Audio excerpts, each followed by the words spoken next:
تیرے رب کی پکڑ بڑی سخت ہے، تیرے رب کی پکڑ بڑی سخت ہے۔ میں اور آپ کیا چیز ہے؟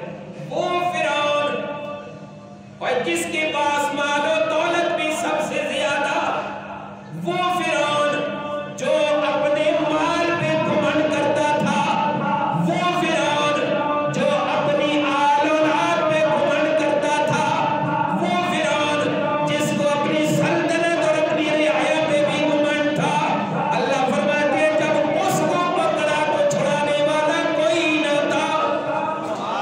لہذا جب تیرے رب کی پکڑ آئے گی تو بڑی سخت آتی ہے، لہذا ان اللہ غفور، اللہ معاف کرنے والا ہے، اس کر کے اس لیے گناہ نہ کر کے اللہ سے معافی مانگوں گا۔ ہاں تجھ سے گناہ ہو گیا تو اللہ کے در پہ ضرور آ کے مانگ، اللہ خود فرماتے ہیں میرے در پہ آ کے مانگ، تیرے مانگنے میں دیر ہو سکتی ہے، میرے معاف کرنے میں کوئی دیر نہیں۔ حلیم، اللہ حلم والے گئے، اللہ تحمل والے گئے، اللہ برداشت والے گئے، لہذا ایمان والو کسی کے حق میں کمی نہ کرو، حق پورا پورا ادا کرو۔ حق کیا کرو؟ سارے بولو نا، حق کیا کرو؟ پورا پورا ادا کرو۔ اس سے اگلی آیت لا جناح علیکم، قرآن نے کہا کوئی گناہ نہیں، کوئی گناہ نہیں۔ کیا مطلب؟ یہ جو آگے بات بیان کی جائے گی اس میں کوئی گناہ نہیں، تو اس کے مد مقابل جو ہوگا اس میں ضرور گناہ ہے، اس میں سارے بولو اس میں ضرور گناہ ہے۔ توجہ، اگر توجہ آپ کی ہوگی تو انشاءاللہ بات سمجھ آئے گی۔ اب مہر کا مسئلہ بیان کیا جاتا ہے، ذرا جا کر کہے سبحان اللہ۔ اسلام نے حکم دیا، اسلام نے دوسری جگہ پہ فرمایا، قرآن کریم کی آیت کریمہ کا مفہوم ہے، قرآن نے کہا کہ اپنے مال کو خرچ کرو، خرچ کر کے تم عورتوں سے نکاح کر سکتے ہو۔ وَأُحِلَّ لَكُم مَّا وَرَاءَ ذَلِكُمْ، جا کیا کو سبحان اللہ۔ پیچھے قرآن نے محرمات بیان کیے، ماں بھی تمہارے اوپر حرام، بہن بھی حرام، فلاں بھی حرام، فلاں بھی حرام۔ قرآن نے کہا اس کے علاوہ وَأُحِلَّ لَكُم مَّا وَرَاءَ ذَلِكُمْ، اپنا مال لگاؤ، اپنا مال خرچ کرو، خرچ کر کے تم عورتوں کو حاصل کر سکتے ہو۔ اس سے مراد مفسرین کرام نے لکھا پہلے نمبر پر مہر ہے۔ کیا ہے؟ مہر ہے۔ سارے بولو کیا ہے؟ مہر ہے۔ قرآن نے کہا خامد پر بیوی کے کچھ حقوق ہیں، سب سے پہلے نمبر پر حق مہر ہے۔ کیا ہے؟ مہر۔ اس کے بعد رہائش، اس کے بعد کپڑا، اس کے بعد کھانا پینا اور دیگر لوازمات۔ تو قرآن نے بیان واضح کر دیا کہ مہر پہلے نمبر پر، مہر پہلے نمبر پر۔ تو نکاح کے اندر مہر کا ہونا ضروری ہے، نکاح کے اندر مہر کا ہونا، سارے بولو نکاح کے اندر مہر کا ہونا ضروری ہے۔ مفسرین کرام بالخصوص معالم العرفان والوں نے لکھا نکاح کے اندر مہر کا ہونا ضروری ہے۔ اگر بعض دفعہ نکاح کے موقع پر مہر کا تذکرہ کرنے کا یاد نہیں رہا، بھول گیا، نکاح تو ہو جاتا ہے، بعد میں آپس میں طے کر کے اس نکاح کو لازماً ادا کرنا ہوگا۔ اگر نکاح کا تذکرہ بعد میں بھی نہیں کیا، طے بھی نہیں کیا، اور مہر کا کوئی قسم کا کسی قسم کا تصور بھی نہیں کیا، قرآن کہتا ہے یہ نکاح ہوا ہی نہیں ہے، یہ نکاح ہوا ہی نہیں ہے۔ تو پتہ چلا کہ نکاح کے اندر مہر کا ہونا ضروری ہے۔ جہاں پہ قرآن نے حکم دیا کہ اپنے مال خرچ کر کے اس کے علاوہ دوسری عورتوں کو تم حاصل کر سکتے ہو، مراد یہ ہے کہ نکاح کی صورت میں مہر ادا کر کے، تو مہر کا پہلے نمبر پہ حق ہے کہ حق مہر پہلے نمبر پہ ادا کیا جائے گا۔ اب قرآن حق مہر کا تذکرہ کرتا ہے، قرآن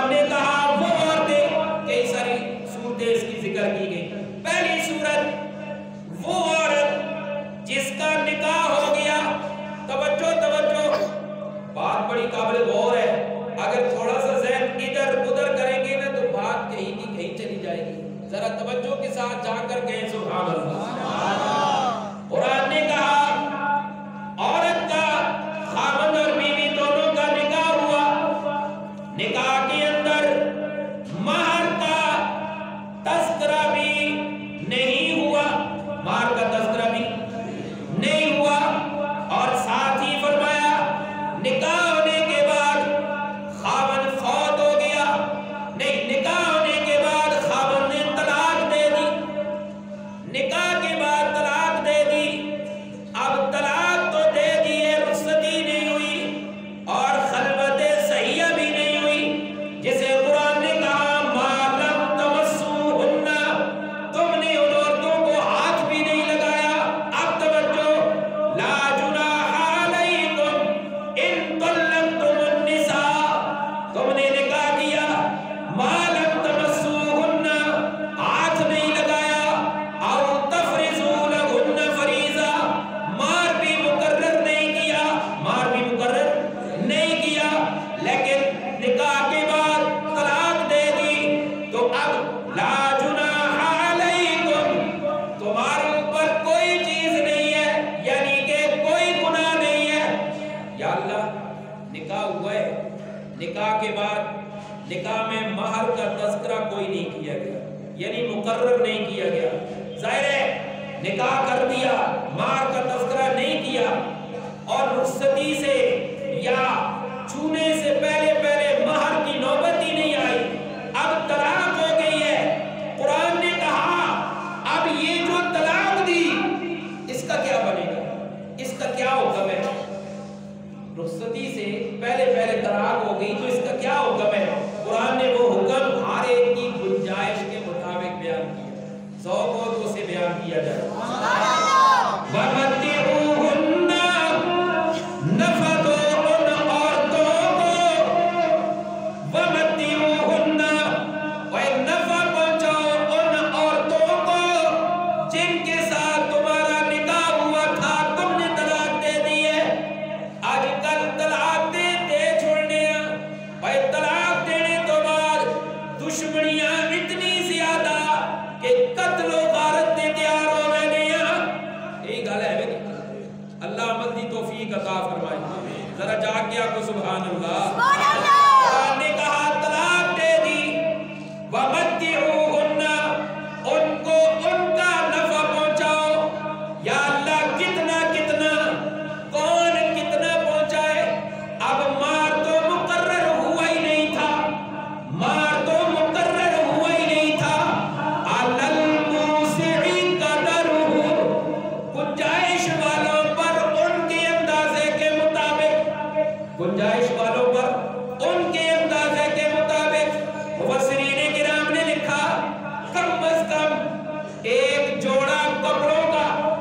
کتنا آج کل ذوق ہوئے تو پھر میں گل کرا. سبحان اللہ. آج کل منگنی راستے بہنے ہیں, سمجھ آ رہی ہے, جس جیسا سمجھ آ رہی ہے جاگ کیا کو سبحان اللہ. آج کل منگنی کرنے ہیں بہنے ہیں, کہ جوڑے بھی کھڑنے ہیں, انگوٹھی بھی کھڑنے ہیں, اور بھی بہت ساری چیزاں. لیکن شریعت نے اس کا حکم تو نہیں دیتا. شریعت نے ایک اعلیٰ کیے خدا نخواستہ اگر طلاق کا معاملہ ہو گیا تو پھر اب جوڑا دو. ہم کدھر جا رہے ہیں, ہم الٹا جا رہے ہیں. شریعت نے کہا کہ اگر خدا نخواستہ طلاق تک معاملہ پہنچ گیا, مہر مقرر نہیں ہوا, یہی بات ہو رہی ہے نا. وَمَتِّعُوهُنَّ, ان کو نفع دو. کیا نفع؟ مفسرین نے لکھا ایک جوڑا کپڑوں کا, ایک جوڑا نمیاں گلا لگتی ہے, کیونکہ اسی اسنا ماحول اور معاشرہ ہی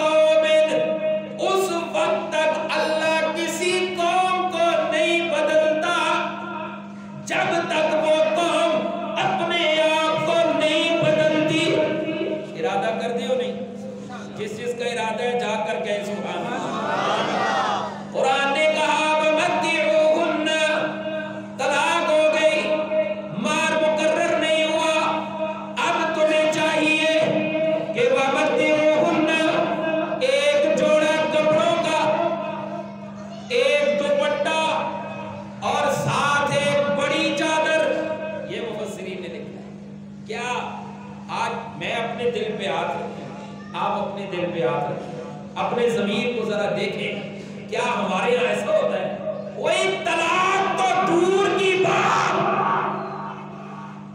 منگنی کے لیے جائے رشتے سے انکار کر دی تو ہم برادری چھوڑ دیتے، اس نے میرے بیٹے کو رشتہ نہیں دیا، اس نے میرے بھانجے کو رشتہ نہیں دیا، نہ اس کا جنازہ، نہ اس کی دعا، نہ اس کا درود، نہ اس کی شادی، اس لیے کہ رشتے سے جو انکار کیا۔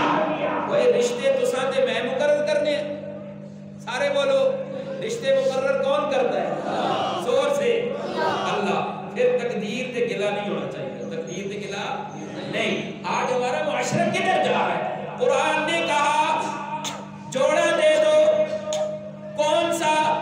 ایک کپڑوں کا جوڑا، ایک دوپٹہ اور ایک بڑی چادر، یہ اس عورت کو دو وہ جس کا نکاح ہوا، رخصتی نہیں ہوئی، خاوند نے ہاتھ نہیں لگایا اور طلاق ہو گئی، مہر بھی مقرر نہیں ہوا، چاہیے کہ ایک جوڑا کپڑوں کا اس کے حوالے کرو، دوپٹہ بھی حوالے کرو اور بڑی چادر بھی حوالے کرو۔ یہ قرآن نے بیان کیا ہے۔ کس نے بیان کیا ہے؟ ذوق ہو تو میں اپنے ماحول کی ایک اور بات کروں۔